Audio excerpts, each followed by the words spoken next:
નર્મદા જિલ્લાના વિકાસના જે કામો અધૂરા અને અટકેલા છે તે માર્ચ એન્ડિંગ પહેલા પૂરા થાય એ પ્રકારની રજૂઆત ચૈતર વસાવાએ સંકલન બેઠકમાં કરી હતી.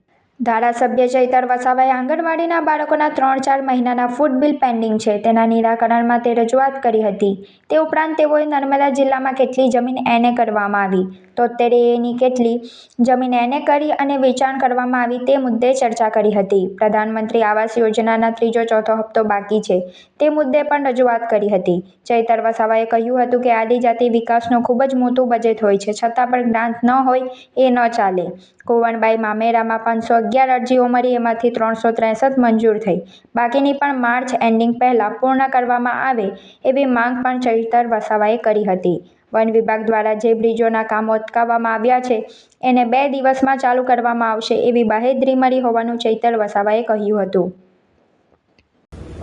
જે પ્રકારે અમે ભાગ લીધો એમાં નર્મદા જિલ્લામાં જે પોષણ સુવિધા યોજના અંતર્ગત જે આંગણવાડીમાં મેનુ કયા પ્રકારનું છે એ બાબતનો પ્રશ્ન હતો. ત્યારે એ મેનુ અને એક વિદ્યાર્થી દીઠ, એક બાળક દીઠ કેટલી રકમ સરકાર દ્વારા આપવામાં આવે છે, તો 25 રૂપિયા જેટલી રકમ આપવામાં આવે છે.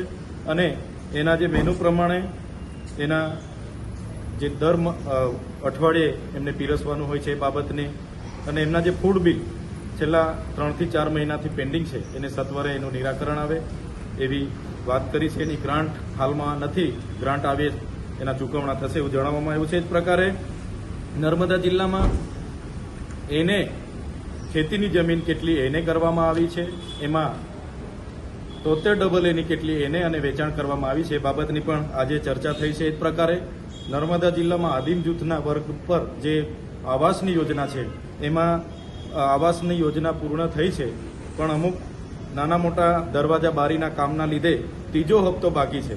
તો એની પણ માન્ય નિયામકશ્રીએ કીધું છે કે માર્ચ એન્ડિંગ સુધીમાં એમને પણ 3જા હપ્તા પણ ચૂકવણા કરવામાં આવશે. એ જ પ્રકારે પ્રધાનમંત્રી આવાસમાં 3જો અને 4થો હપ્તો જે બાકી છે, તો જેટલા પણ લોકોના પૂર્ણ થયા છે એમને પણ 3જો અને 4થો હપ્તો ચૂકવવામાં આવશે એ બાબતની ચર્ચા થઈ છે. એ જ પ્રકારે ઉચ્ચ અભ્યાસ કરતા વિદ્યાર્થીઓને જે પોસ્ટ મેટ્રિક શિષ્યવૃત્તિ મળે છે એમાં અનુસૂચિત જાતિ, અનુસૂચિત જનજાતિ, એમાં 8,100 અરજીઓ મંજૂર કરવામાં આવેલી છે જિલ્લામાં.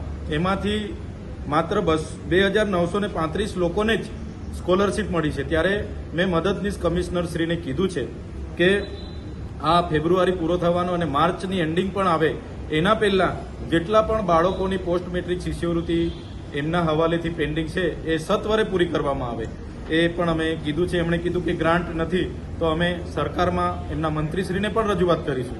આદિજાતિનું આટલું મોટું બજેટ છે ને અહીંયા ગ્રાન્ટ ના હોય એ તો ના ચાલે. એટલે અમે મંત્રી અને સરકારને પણ વિધાનસભામાં આ બાબતનું ધ્યાન દોરીશું.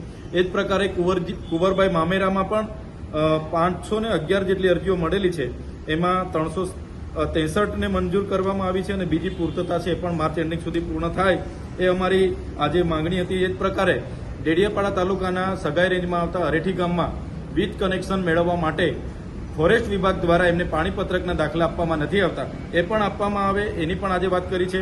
વન વિભાગનું જેટલું પણ કામ હોય, એ ચાહે વન તલાવડી હોય, એ ચાહે વૃક્ષારોપણ હોય, વનીકરણ હોય, એમાં મશીનરીની જગ્યાએ માનવીઓને જ્યાં પણ માણસો છે એમને રોજગારી પૂરી પાડવામાં આવે એની પણ આજે ડીસીએફ સાહેબ સાથે ચર્ચા થઈ છે. એ જ પ્રકારે જે ખામથી ગાળદા, ડેડિયાપાડાથી ચીકદા, શંભુનગરથી ડેડિયાપાડા, ડેડિયાપાડાથી માલસામોટ રોડ પરના બ્રિજો અને ફુલસરથી દુથર જે વન વિભાગ દ્વારા કામો અટકાવવામાં આવ્યા છે એમને પણ 2 દિવસની અંદર ચાલુ કરવામાં આવશે એવી માન્ય ડીસીએફ શ્રી દ્વારા અમને બાહેધરી આપવામાં આવી છે.